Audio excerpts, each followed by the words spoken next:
ఆదాయం 11, రాజపూజ్యం 2, అలాగే వ్యయం 5, అవమానం 4. అంటే రాజపూజ్యం 2, అవమానం 4గా మేషరాశి వారికి కనబడుతోంది. అశ్విని భరణి కృత్తికా పాదం, అశ్విని 4 పాదాలు, భరణి 4 పాదాలు, కృత్తిక 1 పాదం, ఈ విధంగా మనకి 9 భాగాలు ఏవైతే ఉన్నాయో అది మేషరాశిగా మనం గుర్తిస్తూ ఉంటాం.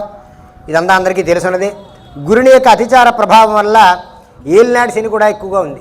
ఏలిలో శని ఉండడం కారణంగా కుజుని యొక్క అర్ధాష్టమ స్థితి కారణంగా అశ్విని నక్షత్రం వాళ్ళకి, అలాగే ఈ మేషరాశి వారికి కొంత అననుకూలత, సౌకర్యము, సౌఖ్యము అనేటువంటి తక్కువగా ఉండేటువంటి పరిస్థితి.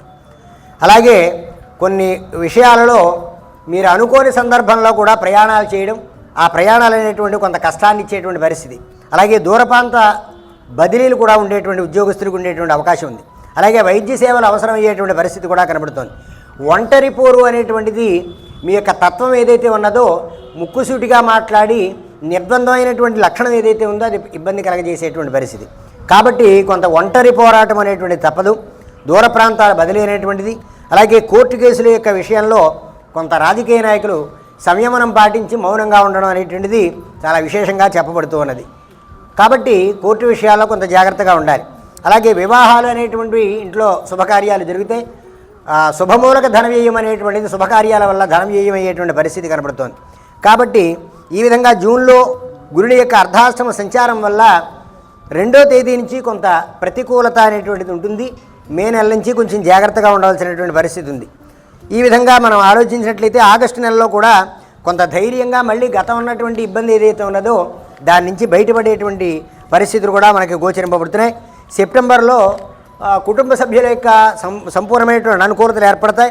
అలాగే అక్టోబర్ నెలలో కూడా మీ ఊహ ఏదైతే ఉన్నదో దానికి వ్యతిరేకమైనటువంటి కొన్ని సూచనలు వస్తాయి.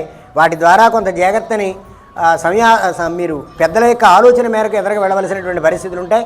స్వతంత్రమైనటువంటి నిర్ణయాలు ఇబ్బంది పెట్టేటువంటి పరిస్థితిగా ఉంటుంది.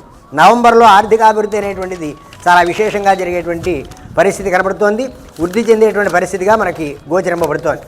ఇక ఇలా ఆలోచించినట్లయితే డిసెంబర్ నెలలో ప్రత్యేకించి రాహుకేతుల యొక్క మార్పు వల్ల తొందరగా సూక్ష్మీకృతమైనటువంటి మార్పులు చేసుకుంటారు. అవి మీ తడబాటు వల్ల ఇబ్బంది పడేటువంటి పరిస్థితి ఉంది. సంతానంలో ఒకరి వల్ల చిరాకు వచ్చేటువంటి పరిస్థితి కూడా ఉంది. అసౌకర్యత ఏమిటి, వీళ్ళ యొక్క ప్రవర్తన ఏ విధంగా ఉంది, వాళ్ళ వల్ల మనం అపఖ్యాతి పొందాలేమో అనేటువంటి భావన జరిగేటువంటి పరిస్థితి డిసెంబర్లో కనబడుతుంది. వాళ్ళని ఒక కంట కనిపెట్టి ఉండవలసినటువంటి పరిస్థితి కూడా కనబడుతోంది. ఇక ఫిబ్రవరి నెలలో మధ్యమావతిగా ఉంటుంది.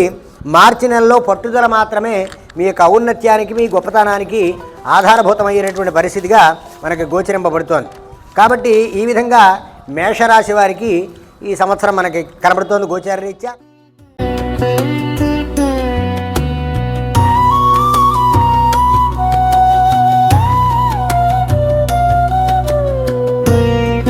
గోదావరి ఛానల్ను సబ్స్క్రైబ్ చేయండి, లైక్ చేయండి, షేర్ చేయండి.